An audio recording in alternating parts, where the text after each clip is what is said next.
Welcome to Boundless Pursuit, a weekly podcast providing motivation, entertainment, and education to anglers and outdoorsmen. I hope that the stories you'll find here will encourage you to chase your passion more fervently, to open your mind to new opportunities and perspectives. Your engagement and feedback is critical to the growth of this show, and I would love to hear your suggestions on topics or potential guests. You can reach me at boundlesspursuitfishing@gmail.com or at my website, www.boundless-pursuit.com. That's where you'll find all related articles, media, and merchandise. Please remember, the show will gain traction from your support. Be sure to like, comment, and share this podcast to your friends and connections. I'm your host, David Graham. Now let's get on to today's episode.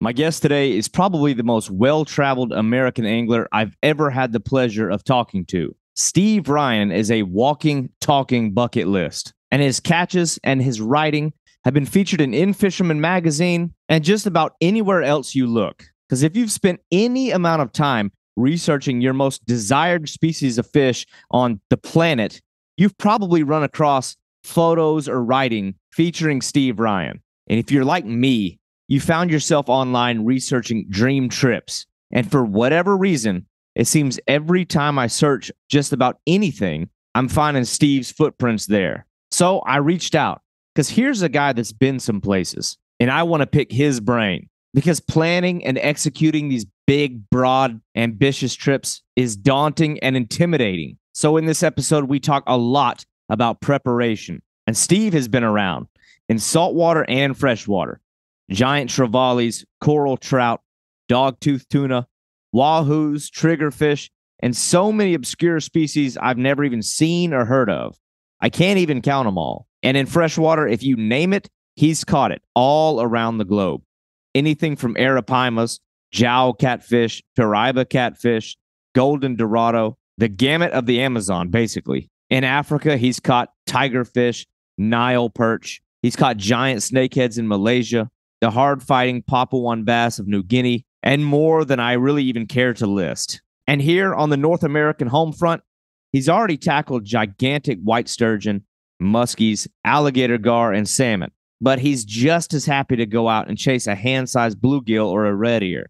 So I appreciate Steve coming on here between trips and during his downtime, just to give a few tips on preparation and planning of dream trips or just difficult trips. And so if you like any kind of fishing, there's something in this conversation for you. This is Steve Ryan.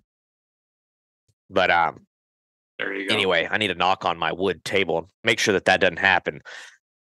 But, all right, well, we pretty much just ease into this. So, Steve, I don't know if you have jet lag. You're one of those guys that's very elusive. Because, dude, I'm telling you, it's like the culture, especially of like the traveling American angler. They're either few and far between or they just like exist in the shadows. You never see them. But it is like the travel thing has been eating at my like conscience and my soul as an angler for years. Like I've just been chomping at the bit to get out and just get away and get into the unfamiliar. And so during my process of doing that, you know, I researched these just obscure locations that no one's ever heard of, and like type in fishing in, you know, some little country in West Africa, and without fail, some photo of Steve Ryan always pops up holding these fish. I'm like, God, this guy's everywhere. Now I've followed you for a long time, but I've like kind of gotten to a point where I'm like, this guy is like, you know, the ultimate travel angler. So I think this session will be more me picking your brains and just getting some idea, like experienced input from somebody who's made successful travel arrangements and presumably some travel arrangements that weren't successful.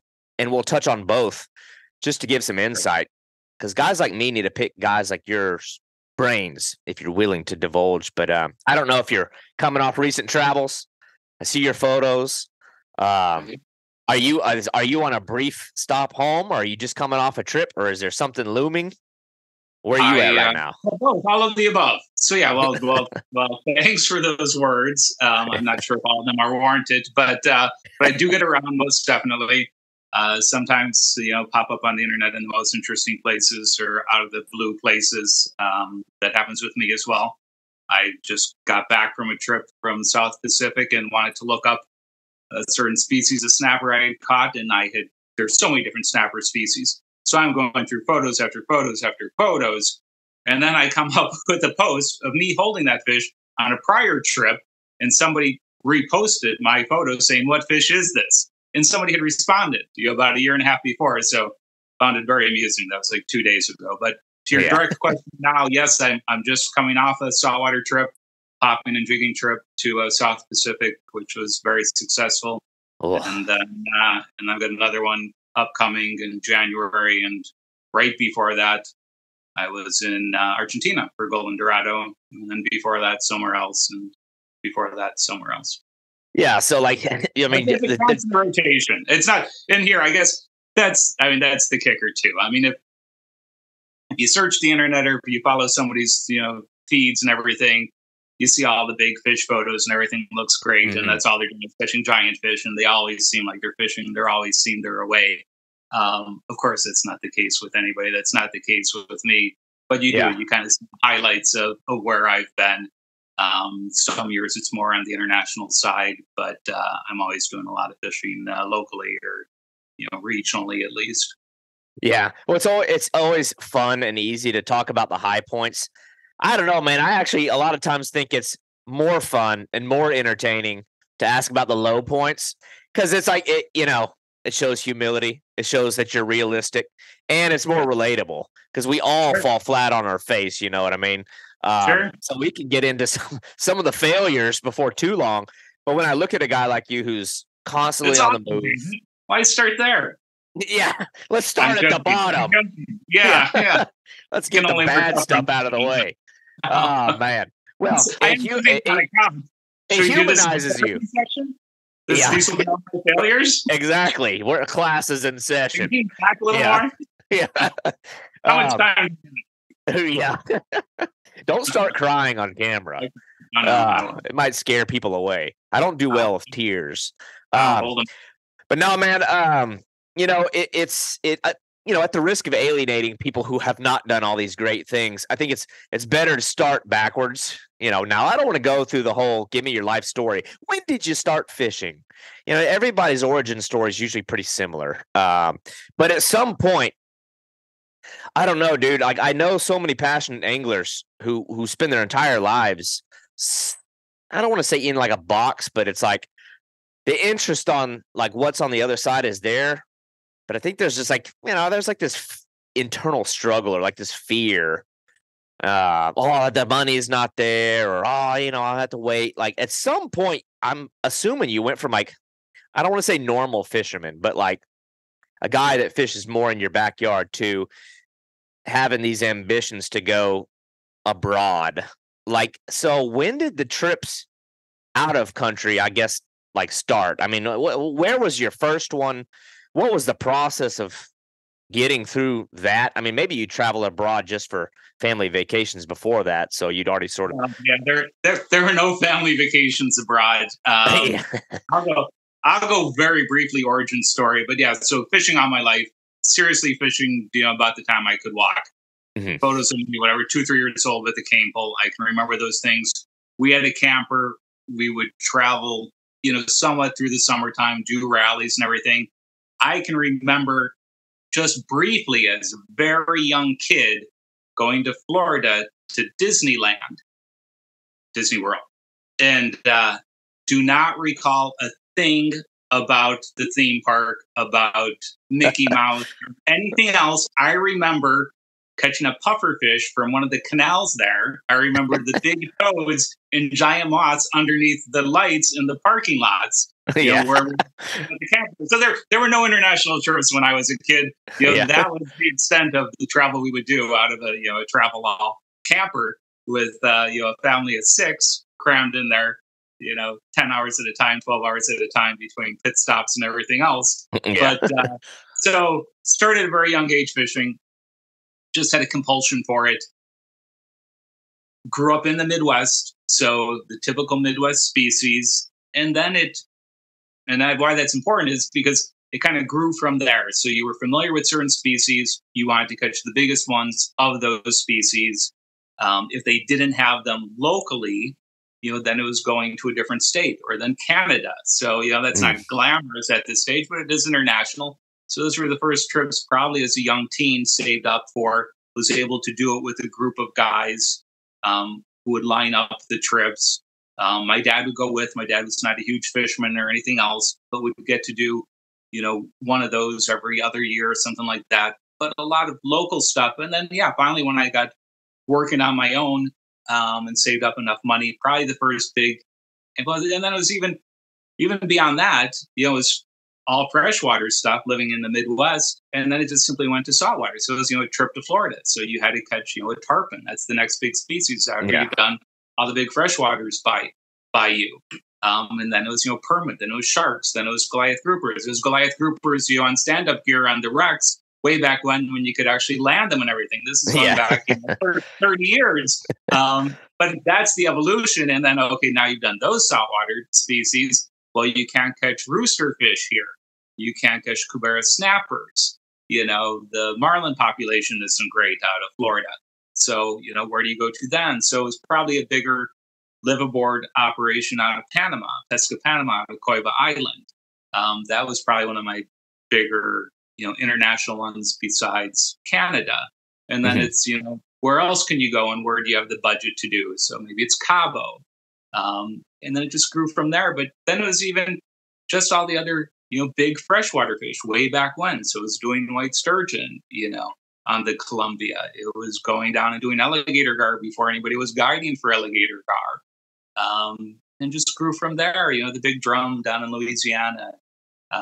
It just kind of a snowball effect. So what was, I think we're seeing a boom in people wanting to do like the monster fish thing or some of these different, maybe it's like the river monsters effect, but, obviously social media and the internet, like it, it's all out there for you to see now. So it's like, whoa, what is that? But so how are you learning about, nobody is doing it at this point. So like, are you looking at books, magazines? What is that? Like, what's the source of inspiration for a guy like you who looks for the next target or stumbles across the next target to say, oh my gosh, what is that? And where can I find it? Yeah. And I'm not sure how interesting that is, but I think the question is great as far as how much things are different now versus they were then. So now it's almost like going to Disney or doing an a la carte thing. Okay, do you want the VIP package at Disney? Do you want to include Epcot in it? So that's how fishing packages are now. They're so easy to do with social media and everything else and the internet. So everything's available very easily. There's so many outfitters. There's so many booking agents. You can scroll through trips after trips. It's much easier to get references or just see how they did on their most recent trip. Go back 2, 3, 4, or 5 years on trips, which is fantastic.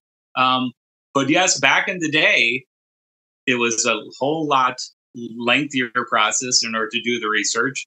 It probably was more by as I think back, it's been so long, but it's probably through magazines. You hope to find some type of contact to talk to, but even then it was more difficult to have the conversations with people. It was long distance rates internationally. There's language barriers. Now you can just do Google Translate and everything else. But it was a struggle back then, and it was a big risk. It was, you lined everything up. Maybe you wire transferred money to a location, and then you showed up at an international airport, somewhere halfway around the world, in hope that somebody showed up to greet you. There was no certainty whatsoever. There's still a little bit of that, but there was a whole lot of that back in the day. And I don't have horror stories really, but it was a whole different process. Like I said, is that good? Is that bad? I don't know. Actually, I think it's better now that all this information, resources are that much more available. But it's not as much, to me, it's not as much of the adventure on a lot of these then. Like I said, it's planned out, it's so programmed. it's whatever. Like I said, it's going to Disney World or it's doing Norwegian cruise line thing, looking through the cruise book, and you've got whatever 50 different options. Which one do you want to pick? That's how kind of these fishing adventures have gone. But yes, to your point as well, people are doing it more, at least like the big freshwater species here in the States. But I still think there's a hesitancy for U.S. anglers to travel abroad. And I'm not certain why that is, but I think Europeans have done it for so much longer. The Japanese have done it for so much longer than us. I think way more adventurous, tend to take more time to do it. Maybe it's because they have more vacation and everything else. But I think U.S. anglers are a little bit more cautious, and I think they do. I think they want to be catered to more. I think I've heard that from out as well. So there is more of a hesitation. But I guess taking you as an example, at some stage you just have to do it, and then you can see how wonderful the experience is, and then that's probably all you want to do. It's where's the next one? What can I explore next? What is the experience out there? Well, you sort of kind of touched on one of the, I have so many questions that don't necessarily have definitive answers, and that's okay. It's about getting perceptions, you know what I mean? Because that's one of the ones that always got to me, and it's even within the United States too, you know what I mean? It's like, you can say generally most American anglers don't want to travel outside the country or just aren't interested, not necessarily don't want to.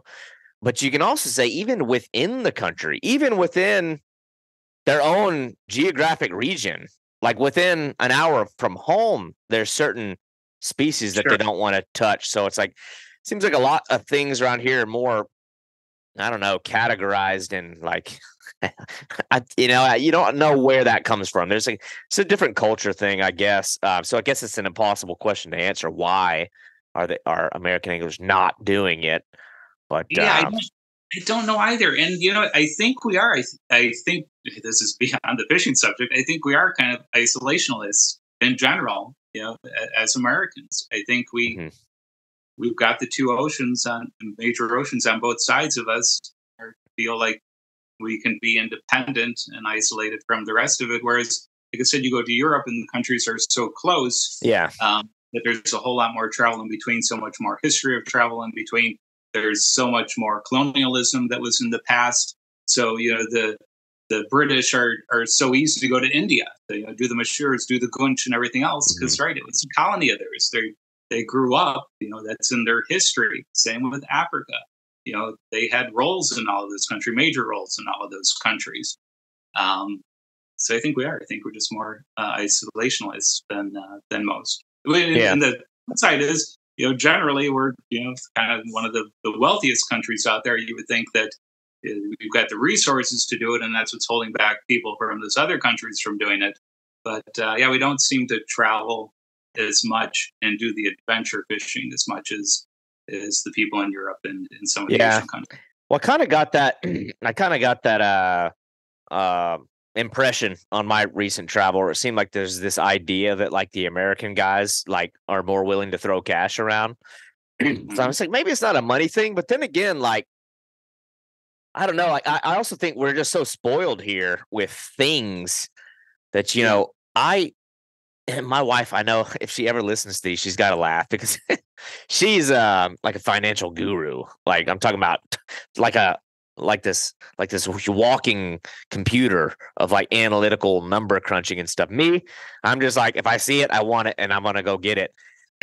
I've tried to really be more reining that back. And like, I'm telling you, I talk to so many guys who, may not make six figures. It's like big whoop-de-doo, but like, are you eating out? How many days a week at work are you going and eating out fast food? Are you smoking? Are you drinking? Are you buying snacks? Like a bunch of nasty snacks when you're going fishing. Like when you really start crunching all the frivolous crap we spend money on, it was shocking even to me. That and what I've been telling guys lately is like, look in your garage right now at how much crap you probably have collecting dust that if you just sell it would probably at the very least pay the expense of the flight to the place you want to go most in the world. Sure. And I think that's a lot of it too. It's like we like our things, and it's like our things sort of, I don't know, man. It's like it becomes like this cozy, comfortable captivity that you live in. It's like I'd rather spend $6,000 on this piece of electronics to go on my $70,000 boat rather than be like David and fish out of a damn canoe and then have that money to go somewhere else. But I think that's got to be part of it. I agree. And I'm not ragging on us. It's the same thing. Like if I say, well, European nations travel more, so be it. But we are, I mean, to your point, we do like to live comfortably.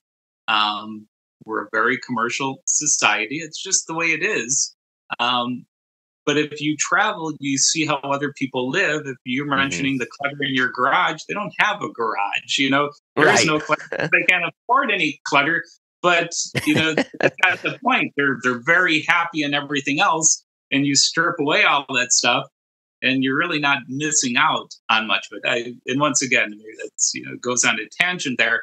But yes, if people really want to do some of these trips or some of these adventures, I think you do. I think you prioritize it, and you budget for it, and you make that a goal and simply make it happen. And I think if more people did it, they would really appreciate the experience.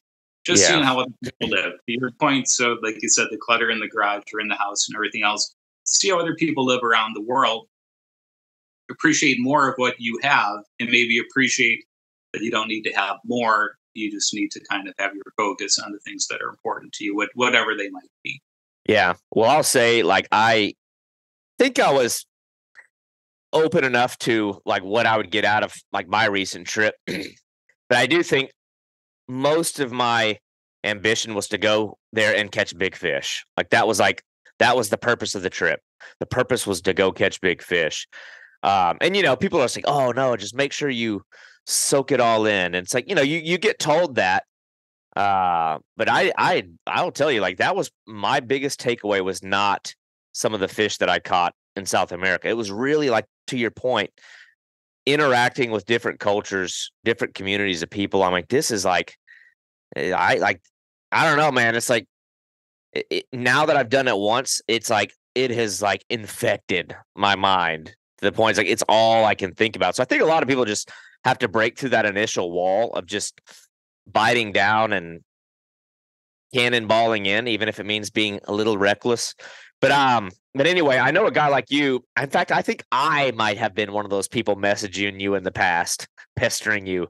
But I'm like, a guy like you probably gets a lot of messages from people who are, I'm interested in doing this. How do you do that? It's such an open-ended question. It's not like, it's one of those things people ask that like, I don't know what to tell you other than get money and go. But like, real advice though, solid advice. Let's say you've got a guy who has the money in hand, and is ready to book. Like, that part's done. The decision, like the mind is where it needs to be. But as far as like planning, any kind of advice, I think it's probably changes based upon where they're going. But let's say a guy like you who's been to Argentina, and somebody's got this, like, it's been their dream forever to go there. Like, what advice do you give somebody, preparation wise, gear preparation, things that they need to be mindful of in country? Just like genuine advice that you could give to an angler that's maybe it's already booked, and like, and there's actual itinerary already in place and they're going. Like, the kind of advice you'd give it to a guy that's going on their first trip on things they need to be mindful of. Yeah, of course, it depends upon where they're going and what species they're going to be fishing for. But provided that I've been there, then yeah, I think you can really simplify it for them, just breaking down each element of it. So the rods, reels, the lures. But I think that is, so I think the most important thing out of that whole process is getting in touch with the right person. So you mentioned that you may have contacted me, messaged me in the past. I don't know if I want 100 other people contacting me on every single trip they go on. I know. But that seriously is, that's the best resource. And that's always been the case. So it's typically before you book a trip, finding a personal reference who's already done the trip. So if I'm in a new trip, a new location, and I've got it, and I'm going to do it somewhat through an outfitter, I'm asking that outfitter for references. And I want at least 3. And I want to talk to at least 2 of them and get their take on it. Because outfitters have a different view on things. And maybe they're not trying to be dishonest or anything else, but maybe they typically remember when things go as planned, or an average week, or a good week. And that's the information that you get from them, as a general matter. References, you get to find out how they enjoyed the experience, things that were good, things that were bad, whether they went bad for any given reason or not, water levels, weather, or, equipment, boats, motors, whatever that may have been, lodging, food, all that stuff kind of plays a role in it. So if you can get references, you're way ahead of the game. So to your point, somebody's already booked it. If you can find somebody online who's done that trip before, you send out the cold call message to them on Facebook or Instagram or wherever it might be, and say a short message. Would you mind taking a couple minutes with me? And if the person's not, I wouldn't either. I would make one form email that I'm going to send out to a number of people, or keep it short, because why go through the effort if the person's not going to respond to you? And not that they need to, but that's your greatest resource. An actual person who's done the trip previously. And then I would take whatever they say with a little grain of salt as far as on the actual tackle side. I'm more interested in kind of water depths, conditions generally, even the lodging side. Food, I like to know. Food is never, a make or break. If I'm going to a location, I'm going to a location, but it's kind of nice to know if you're going to a nicer place, do they do laundry once a week? So it cuts down on how much clothes you bring. Yeah. And, is there any electricity? Are there generators? So what to bring, not to bring. If you're not going to have any electricity, then, you need spare batteries to last you the entire week, or you're just not bringing the stuff. But that's your greatest resource is somebody who's been there before. And then, like I said, if they're willing to really, sit down with you or have that lengthy telephone conversation, that's golden. That's as good as you can get. Because emails too, you kind of get lost in a little bit, or sometimes you feel bad about, sending responses back and forth. If you got a telephone conversation, it's a quick back and forth, or, hey, can we back up, explain that a little bit further. Yeah. But that's what I would say. Otherwise, it's simply getting comfortable with the idea of travel, making sure you have all your documents, making sure you have all your inoculations, looking up online, basic, packing lists, what you need as far as, just general stuff. So, all the obvious things, but just make sure that you've checked the list on all of them. So, whether that's your sunscreen, your hydrocortisone, your Ciparos, some type of bandages, some type of, super glue, whatever. If you get into a situation, you can kind of put yourself back together. Yeah. Things. Those are always good tips. I think the networking thing has probably been pretty invaluable to me. I don't know, man. I've always been humble enough to be able to seek answers from somebody else and not, pretend to be Mr. Know-it-all. I mean, that's the best you can do is just ask other people. I'll say, I was all about asking people who've been where I want to go, and they may have saved me from, if I ask 8 people about going to Guyana and 6 out of the 8 say, hey, you need to steer clear of this operation. That, it's not to say that I wouldn't have a good time there, but it's enough of a red flag to be okay, that's good to know. There's enough of a common theme here where the negative stories are in line and consistent enough that maybe I need to reconsider this person as an option. Not to say that you can't go with, I don't know, an outfitter or whoever and have a great time. But I think that's a big one, especially guys that are willing to divulge. I have found most guys are pretty willing to answer simple questions. So long as you're, I don't know. I think you can read when somebody's genuine and really has interest. Obviously, you don't want to lead somebody astray, but yeah, I think that's probably maybe the most important thing, like you said, reaching out to people that have already done it, networking with people that are going. But a guy like you, I know occasionally I see you make these posts. And I was like in the past never been ready to like be part of it, but like, it's like, hey, we're putting together a group of 5 people to go to X country. You look for these people that are going to join a group, kind of pool together. So you ever get people who show up, I don't want to say ill prepared, but blatantly like not prepared for what they should have brought? Is there like a common theme with people that you've observed that showed up ill prepared? Like maybe they were overgeared, undergeared. They only focused on bringing the fishing stuff and not those little things you wouldn't have necessarily thought to bring. Yeah, I would say people are typically not overgeared; they're typically undergeared, in my view. But no, if most of my trips I just do with a buddy or two, kind of a core group. I don't generally seek out an entire group. Why I do that sometimes is it basically a camp or location takes a certain number of people per week. So they basically need 6 people in order to do the trip. I have found that if I simply do it with a buddy and we're a group of 2 and there's 4 other people from somewhere else or 6 other people from somewhere else, if it's a group of 8, especially if they're from a different country, you potentially get a different treatment, and then you're in the minority on it. Yeah. So if the trip requires a certain number, I want to tie up the camp and I want to make things, even across the board for everybody who's on the trip. So if there's a better guide, if there's a better boat, if there's whatever it is, everybody shares equally in what that is. Everybody shares equally in all the information. Same thing. So if I'm putting together a group, I'm doing a group page once we've booked and everybody's communicating. Everybody's getting the same information. I'm sharing everything that I know about the location, the gear and everything, going to your point.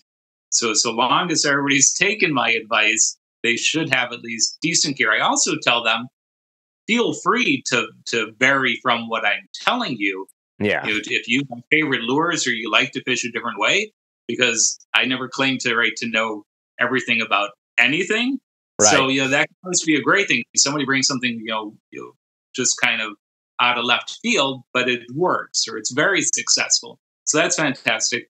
But then to your point, what's my experience? Funny story on somebody's ill prepared. We had a guy come to the Amazon and he didn't have any pants with him, just shorts. No boots or anything else, just Crocs. And this was a trip to Colombia where we were told we were hiking, into camps where we would spend a day or 2, in the bush. So, these were multi-hour hikes. So he had to borrow somebody else's pants for when we did that. Crazy. Man. I've been on so many trips, same thing, other trips where guys, it's the first day, you're going to like jump off from wherever the international airport was in country to go inland. And they say, wait, can we stop at a grocery store? I need to get some sunscreen or some insect repellent. Well, those are some of those critical things that you'd need for a trip. Yeah. What if you already have those with you? What if there wasn't a place that was open? What if we were leaving at, whatever it was, 4 a.m. to go, 10 hours by vehicle to our camp? You were going to be without sunscreen or insect repellent. But I've seen that multiple times, and I just always kind of shake my head at that. I could see if somebody simply kind of, I thought I had it packed, but these were clear and obvious. Just no, I didn't bring any, but now I've decided that it's awfully sunny out here near the equator. Maybe I should have some sunscreen. The Crocs, that one gets to me. Yeah.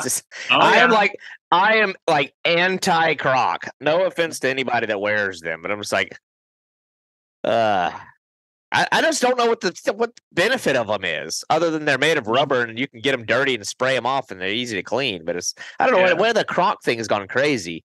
Every other angler I see in Florida is wearing these dang Crocs. I don't trust them. I won't fish with somebody that wears Crocs. But it's good though. Like I know when I was I was analytical enough, I think, in my preparation, but it's like, when you're preparing to go on a trip, it's you look really hard at like your rods, reels, line, hooks, terminal tackle, lures. But I feel like you have, like, let's say for you, for instance, you can't speak for everybody else, but I know you can speak for yourself, and you've been around. Is there a certain like tools or things that other people might not think about that you like? I will not leave home without these essential items that maybe somebody wouldn't have thought about, whether that be medicine, a medical kit, something like that. Yeah, I would probably say a broadband antibiotic, so something like a Cipro or something. It's just one of those things. If you're gonna get sick, you want to kind of shorten that process as much as you can. So that I've always got with me. The same thing, just the super glue, just for cuts and everything else, just in case. It tends to be in the jungle, things don't heal. You get so much moisture and everything else. Um, Anything else? Here, a very simple thing, like Propel or something like that. Something with that's going to replace your sodium that you're going to lose and everything else. So Gatorade supplement, those types of things, powders that you can put in water. Yeah, that's a good one. Water straw for contaminated water. You just never know what kind of water you're going to get, what those conditions are going to be. So that's real important. But otherwise, no. I guess I've got kind of just my basic tools that I kind of bring with me on all the trips, and then like you said, the terminal tackle and the lures change from location to location, species to species. But no, there's nothing that I could say like my Swiss Army knife. I got to have it because it saved my life so many times. Mm-hmm. That's not the case. But yeah, basic tools I think help out quite a bit. Yeah, that was a good one that you mentioned. Actually, I'd done the same thing. My wife had sort of insisted that I pack them. They were like, God, what are they? They're like, something you put in your drink that helps with. Yeah, but the electrolytes. I couldn't come up with the name. I couldn't think of the damn name of it. Yeah, they didn't. Electrolyte replacement stuff. People even bring like Pedialyte stuff. But yeah, something along those lines, very important, so you don't cramp up everything else. And if you do that, that will alleviate it pretty quick. And that's across the board in any hot location. Yeah. Well, I'll say, like, even my fishing here in Florida, it's like always been my Achilles heel. Is like I'll get so singularly focused on the fishing that I will go an entire day without drinking water or eating. It's like it just slips my mind. And I'll say, like, my first day in Guyana, just my trip, I did that. I like spent the whole day I was so excited to be where I was. Everything's so new that I didn't hydrate properly. And that first night of sleep was a horrible experience. It was god awful hot. I was having full body cramps. Like my legs were seizing up. I'm like, oh my gosh, like I got to make water and hydration a priority here. But the electrolytes thing was like a lifesaver. I had like the whole pack of them in my camera bag. So we were just like putting that stuff in all our water. And that's like, it's one of those things I think people, you can really screw your trip up. Like you get all the way there and get sick, or get all the way there and have some medical issue, and like, everything comes crashing down. So no, it's absolutely the case. And typically on the more remote trips, there's always a weight limit. So it's, you can't pack everything that you want, but that's an important one, and it weighs nothing and it takes up no space. So yeah, that's a big one. Same thing, a small thing, earplugs. So if you're a light sleeper, and there's enough noise around camp, whether that's generators or just the sounds of the jungle or somebody snoring next to you, earplugs can go a long way as well. Yeah. It's kind of one of those stupid things you'd never think of, but they're handy to have on location. Well, those are all good things. And if there's anything that pops up that we can touch back on, we can do that. But I wanted to like kind of dive into your travels. You know what I mean? We've sort of established you're this guy that travels, but with nobody that's listening, a lot of people have probably seen your stuff. But I am curious because you've been able to really like catch all these just bucket list fish. You know what I mean? So you've been able to sort of measure, and again, a lot of this is opinion based, but I value your input. You know what I mean? Like you're a guy who I'm like, that's what I want to do. Like that's a path that I want to follow. But I'm curious for a guy who's traveled. How many countries, by the way? I'm just curious. How many countries have you traveled to? I have no clue. I haven't even counted. No, more than 50? I'm guessing, but I don't know. Probably more than 50. I've done all the continents except Antarctica, and I don't know of any good fishing in Antarctica. So Yeah. at least I can cross off the continents. Oh, well, a lot then. Well, I guess continents would have been easier than countries. Starts getting a little mixy there. Is there a species? I'll say, we'll start with freshwater because I know you do saltwater, freshwater, and you've caught a lot of the big, obvious, showy ones. Is there any species that you've caught in any country? It could even be here in the U.S. that has surprised you the most as far as how challenging it was to catch, maybe how hard it fought. Just like, wow, like I really did not expect this species to be so tough to catch or to give me this much difficulty. Yeah, on the freshwater side, I mean, nothing comes like strikingly to mind, but I would say giant snakeheads over in Asia, much more difficult than probably most people think. It's almost more like musky fishing. It's a lot of casting for very few possibilities of strikes and then landing fish. Once again, and they fight extremely hard, maybe harder than you would think. So that's kind of a species that stands out. But fighting very hard. I guess the Papa black bass, New Guinea black bass. But those I knew. If you look up any list of the top 10 hardest fighting freshwater fish, they're always near the top. But that was reinforced, when we actually did it. By far, just one of the fish with the greatest pulling power out there, and where you catch them is very close to snags. So very difficult fish to actually hook and land. And same thing, not a lot of opportunities at them. So challenging fish, I would say. So that's Papua New Guinea.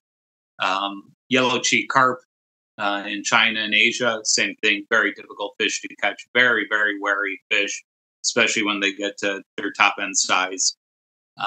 Just a very wary fish. On the flip side, fish like an arapaima just don't fight very well. I equate them more, like with an alligator gar. They grow really big. Yeah, they're so cool, but there's not that much fight. You're usually. I wonder if I told you that John boat, but they pull you around. But of course, if you got 100 to 300 pounds of body mass, you're going to do it, and nothing to take away from the fish. It's a spectacular fish, and I think everybody, if you can, go experience it.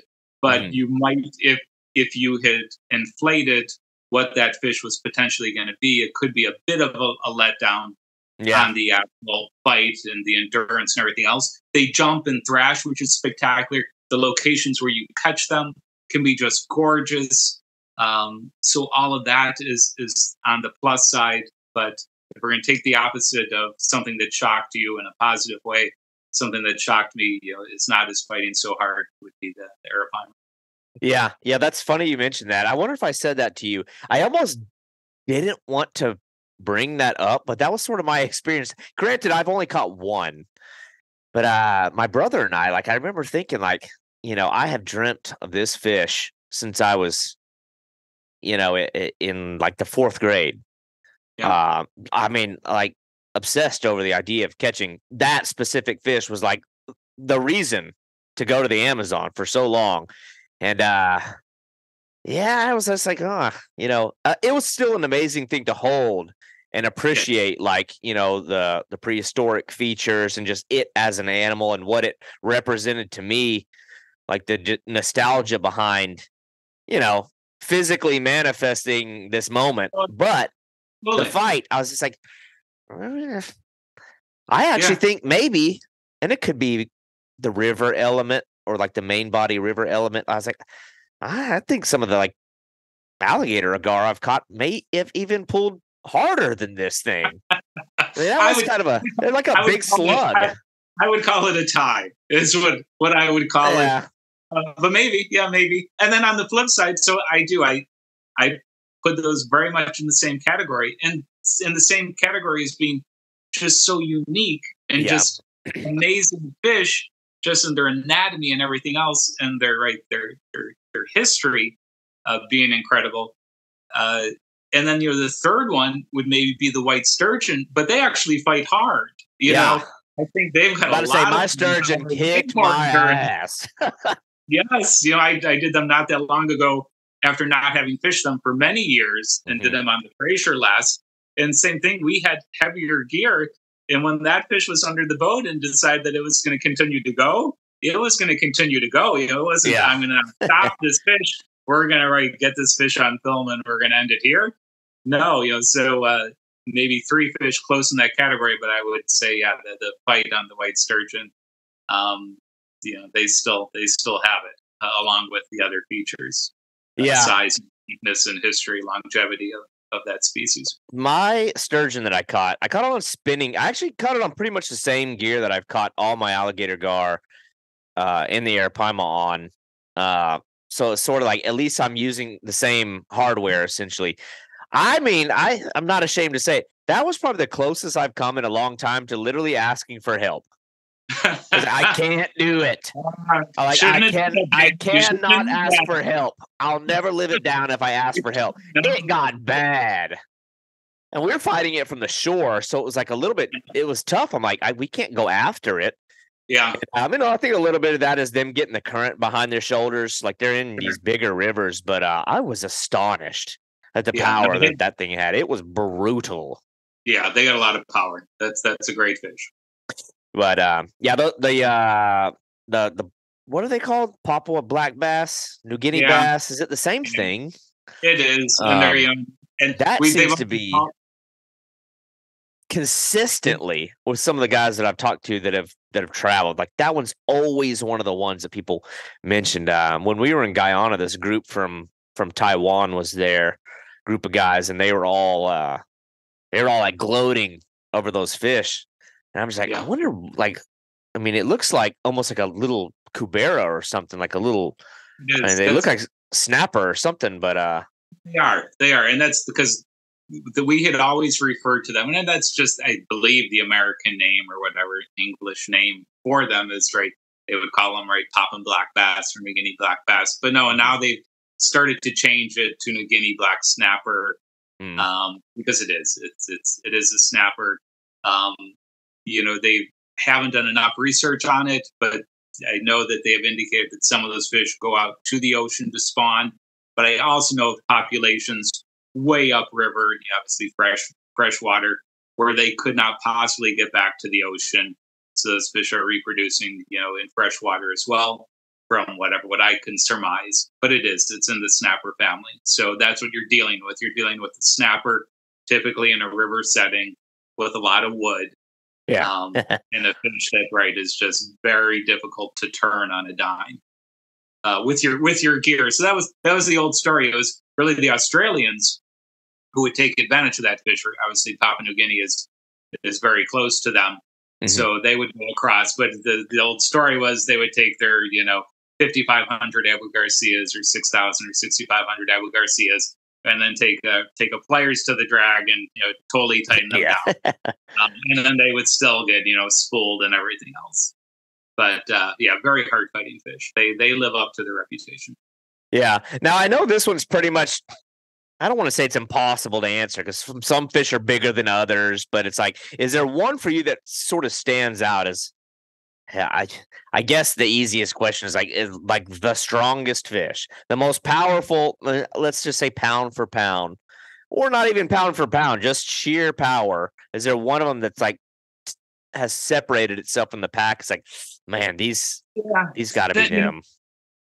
The Papuan black bass are right up there, but I would say a lot of the catfish species. So the Mekong giant catfish from Asia, or the Paraiba, Lau Lau from South America, just a lot of power. Paraiba have more speed than the Mekongs. Mekongs probably have more power overall, and so much endurance. Then on top of it, you can just tell. I mean, the shapes of their bodies, how big their tails are. So it really goes to the catfish species is what I would say. And like I said, I don't know if that's pound for pound. It's so hard to then do those apples and oranges, but just overall fish fighting the hardest, big catfish is what I would say. Yeah. Well, with any luck, I may find that out firsthand in March. I should be in Suriname for the Lau Lau. That one eluded me in Guyana. My brother got one, about a 70-pounder. So that one was giving him some trouble. So with any luck, I'll get to find that out firsthand. But very exciting. It's just one of those things you want to know about. It's like, you're a guy that's been able to actually measure a lot of these. But you've also gone to some areas that are like, I don't want to say obscure, but it's just like, wow, like the tigerfish comes to mind. You wonder, okay, so there's power, and then there's, I guess you pretty much already answered, which has been more difficult, maybe the snakehead. How about terrain-wise? Is there like a location that's kind of maybe pushed you a little bit further, just as far as like not even the fish, just the environment and just the ambient experience that's been like, gosh, this is brutal. This is a grind. Yeah. Any of those really hot jungle locations can be that way, but I would say probably Borneo. Borneo was the location where actually the fishing partner that I went with, he nearly died on the hike back. So just total heat exhaustion and everything else. And I mean, to an extreme, not where like he was simply feeling bad, but that was a grueling one. And that was right. That's one of those trips where it takes 4 days plus to get into the location, where you're cutting your way through areas in the boat, and then you're hiking through swamps. Your hydration is probably a little bit limited because you can only pack in so much water, and then the heat and everything else. And then right on the way back out, when you're drained that much more, where you can run into a situation like that. So that was scary. We had a couple guys with us, locals, and they were fantastic, but didn't speak any English, or so very little. And I actually, on the way back out, I was ahead on the hike, and it was supposed to be a couple-hour hike. And I had seen my buddy Jim kind of fall off a log. He was trying to stand a log instead of be in the marsh. But he said he was fine, and I went ahead. And then, long story short, we had to go back for him. And he looked like hell when I got back to him. It was still going to be another hour hike out. But he said, he asked his guide if he was going to die out there because he just felt so bad. And the guide looked at him and said, yes. But I don't think the guide understood what he was asking. That answer. But it didn't make my buddy Jim feel any better when you seriously ask somebody, a local, no tip.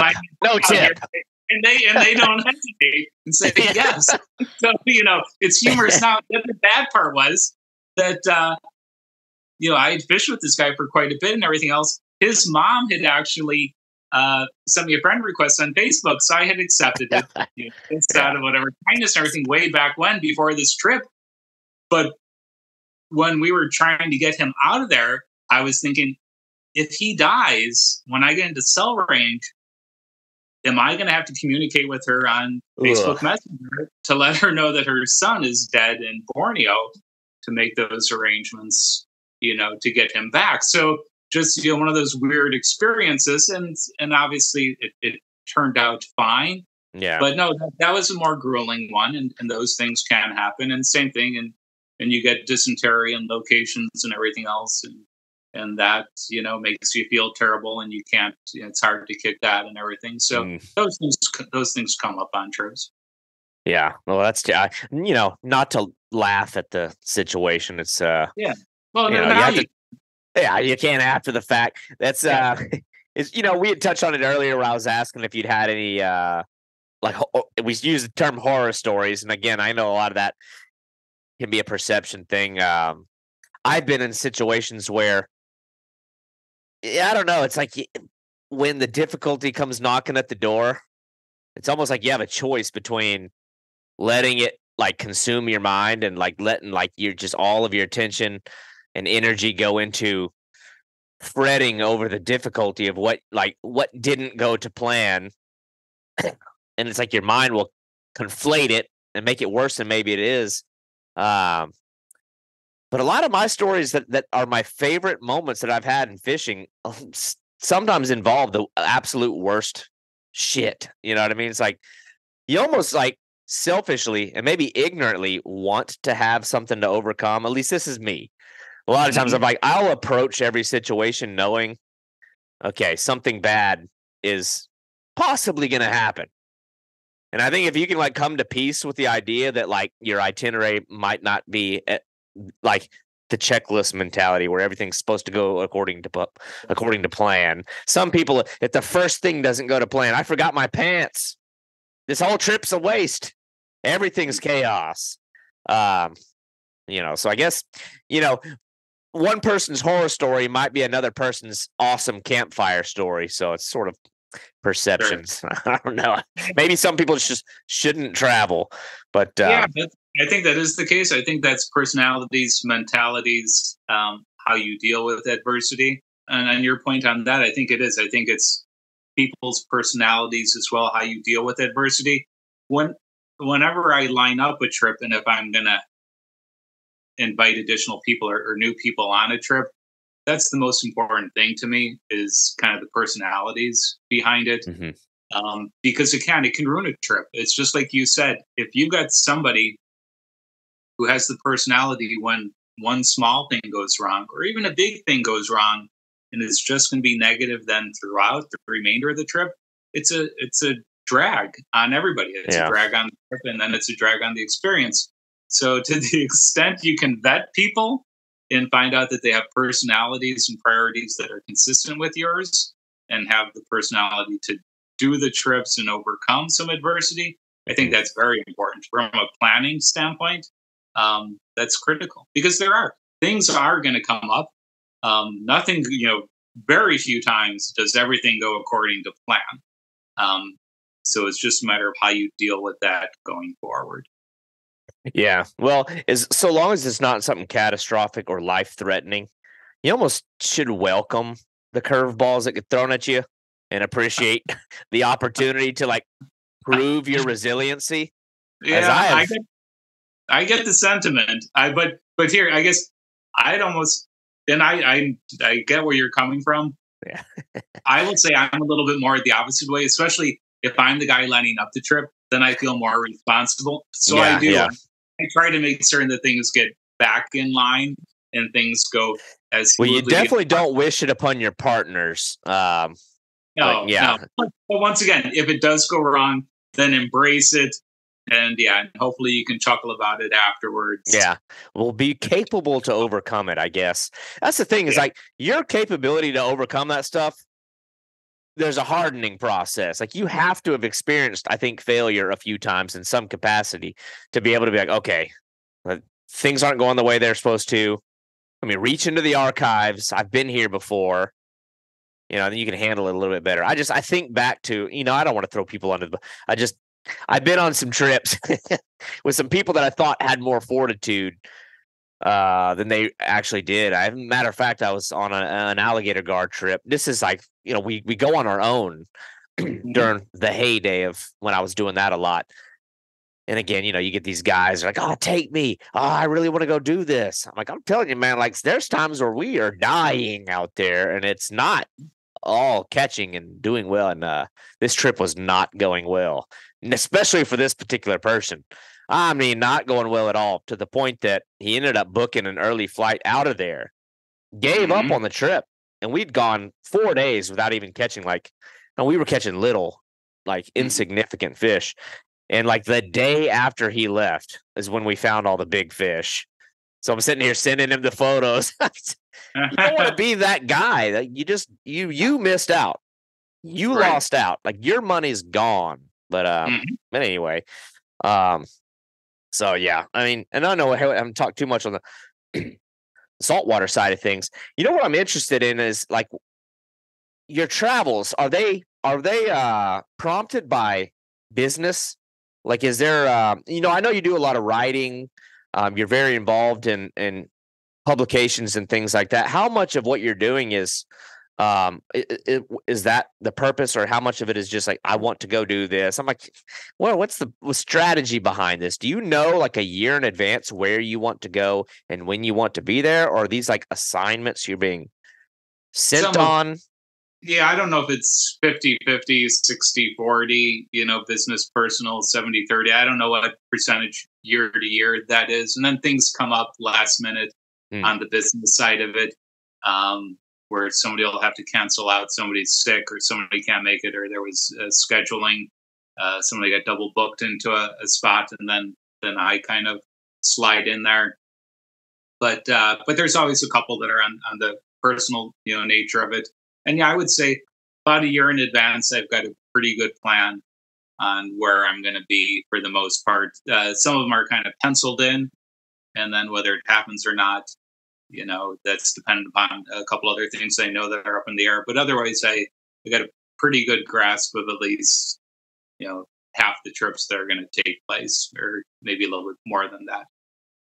So to your question, a little bit of both, a little bit of business and personal. Yeah, that's pretty cool. Now, like, I wonder if people get this question. Sometimes I ask questions on behalf of what I think other people are thinking. But you've done these incredible trips and you've caught all these amazing fish. And I encourage anybody to check out your stuff on their own accord. It's just scrolling this list of dream fish. But you look at some of that, and some people may wonder. My thing is, I think I know the way you're wired and your genuine passion for fishing. But is there you feel like you ever run the risk of, like, you come back home to, I don't know, walleye, crappie, bluegill, smallmouth bass? Are those fish, like, are they enough? You know what I mean? Like, or has the experiences and going to these amazing places dampened the experiences in your own backyard? Yeah, no, not at all.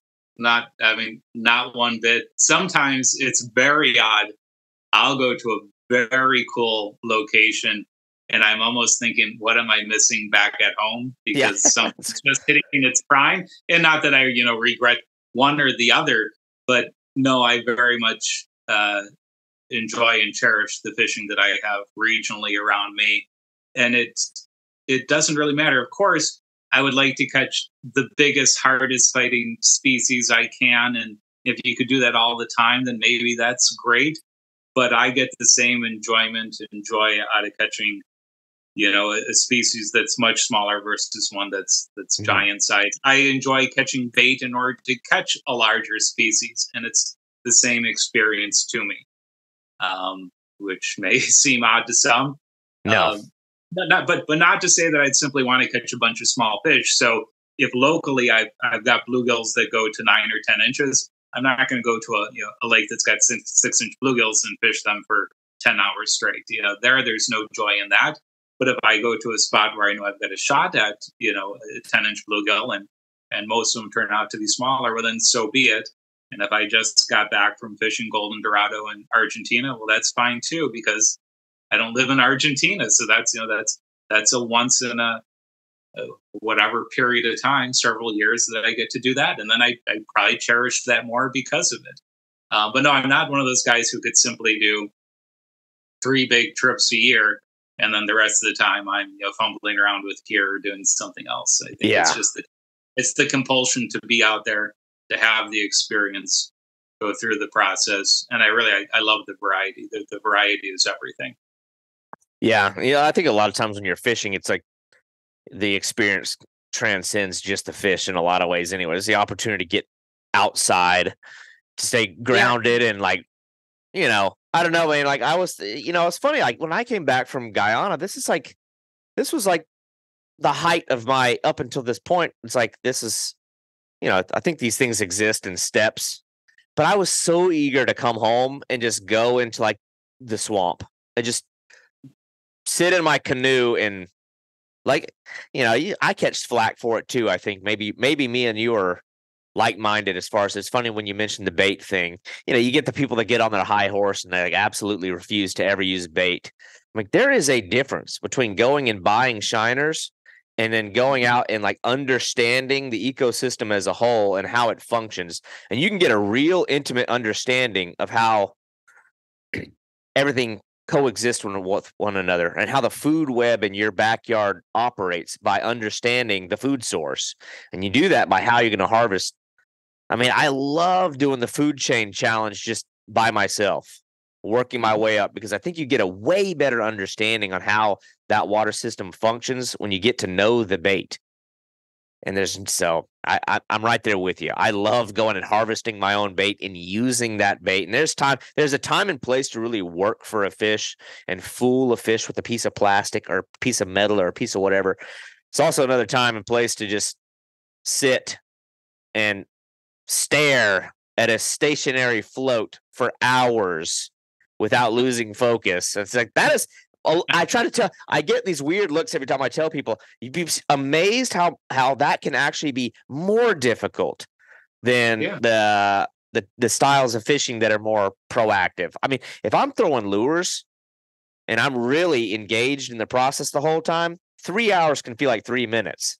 If I'm sitting, staring, it can feel like 3 minutes can feel like 3 hours, and I have to stay focused, because the second I look up at that bird, granted, I like to do that. I like to look around. You're going to miss that moment.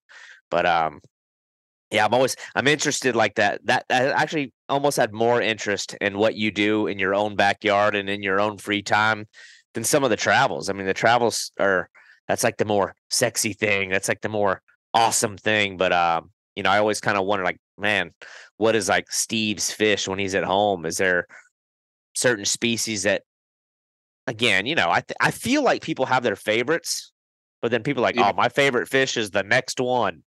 But you know, is there one that like you always kind of come back to and like, this is my fish? You know what I mean? Anything like that going on with you? No, I see a muskie in the background. I don't know if that has some significance. No, it's just up on the wall. I do.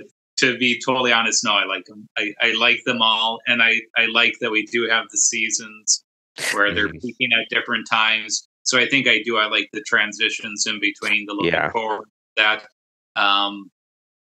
But no, and it's changed. It changes through time. It's, you know, as a kid, right, I can recall when I really got into walleyes, and I think that was kind of where fishing was at in the Midwest where I was. So it was, you know, that's where my focus was. And then you get into smallmouth bass, and they're such a great fish, and then big pike, and then whether it's muskies, and then you do more salmon fishing and more trout, and then all the, you know, the panfish and the catfish and the bowfin and the carp and it just kind of goes around and around. So no, if there's one, and this will probably seem odd to most people, if there's one that I come back to, is probably real big bluegills, but that's hard to say. It's not like a clear winner. I mean, I could say when brown trout are going, I love pursuing big brown trout, but if I'm looking forward to when the muskie bite's going to go, then that's where my focus is.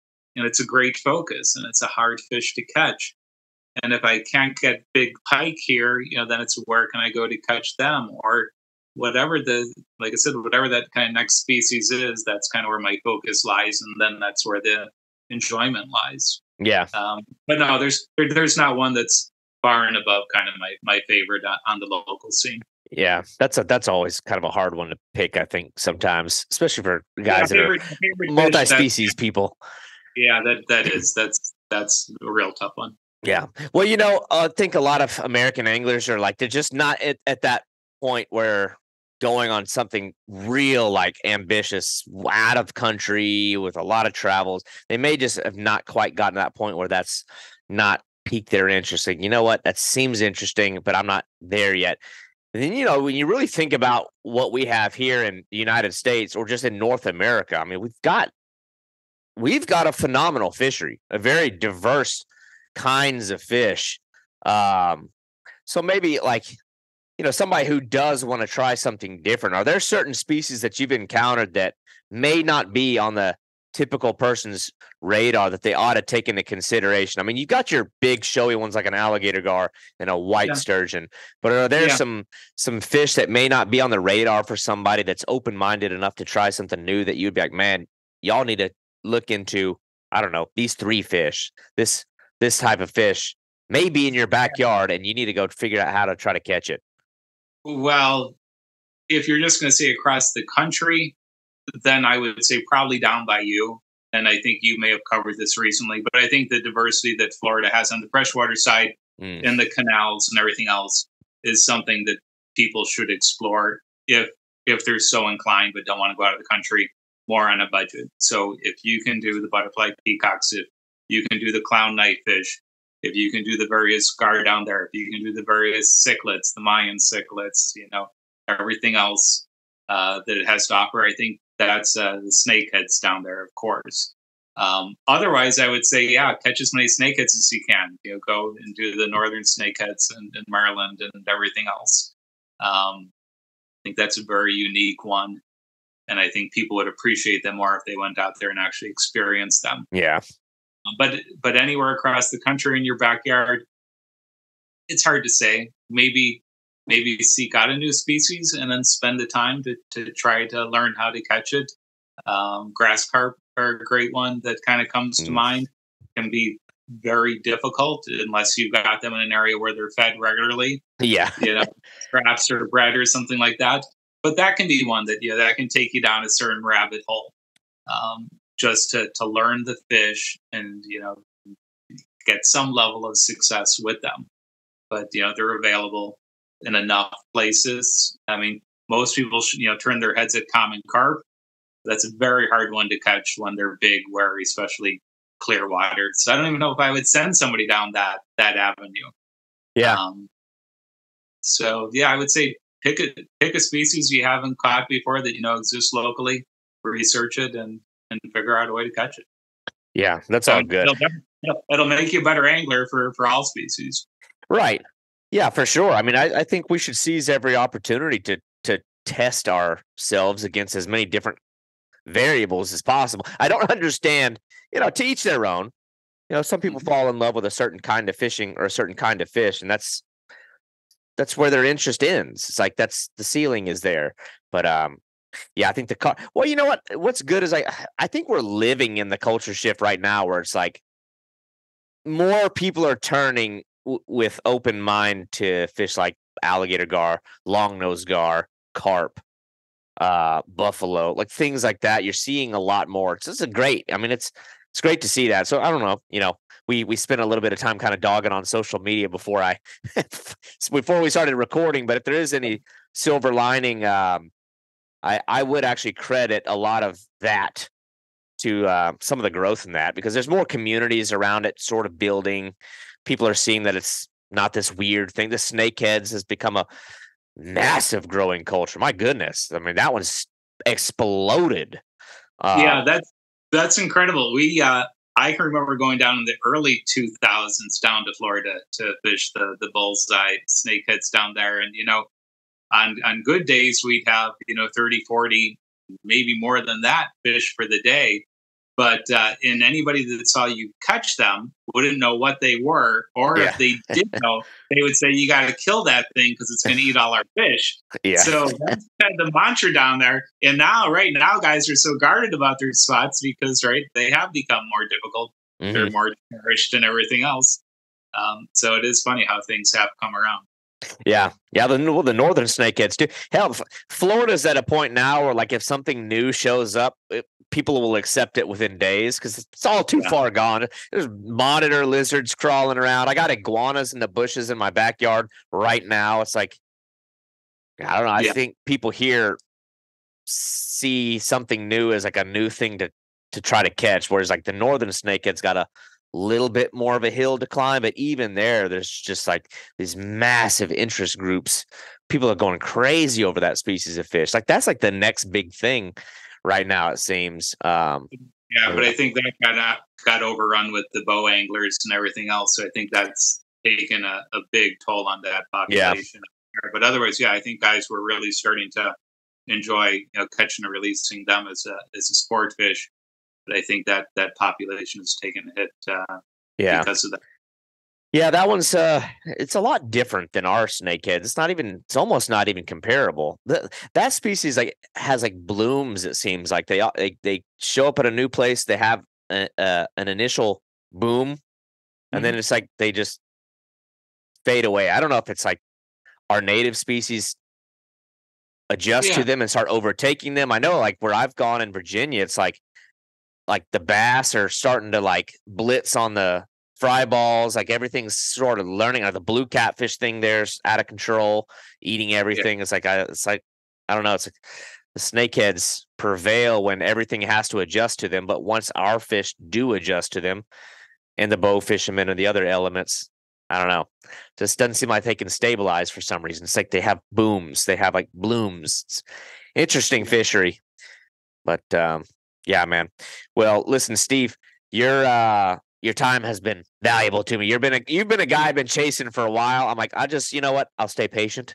I'll keep ahead, and I'll keep pestering this guy and wait for a window for for his availability. I appreciate you sitting down with me though to talk about some of this stuff.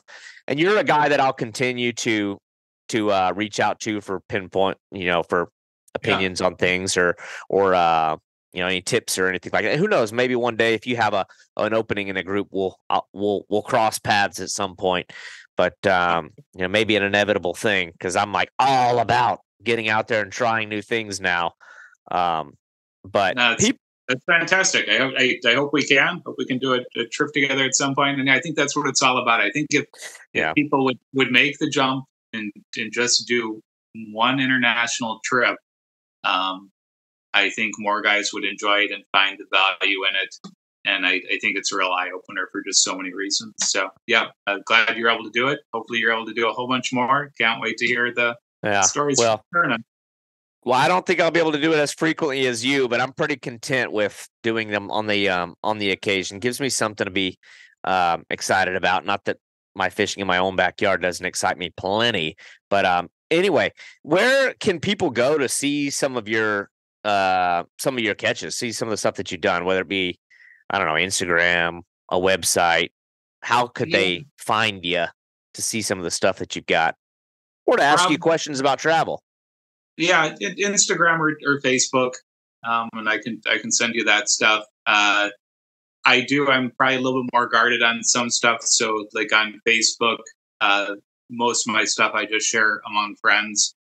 Although I've got 5,000 friends somehow, but I do tend to keep that on a friend basis as opposed to a public share.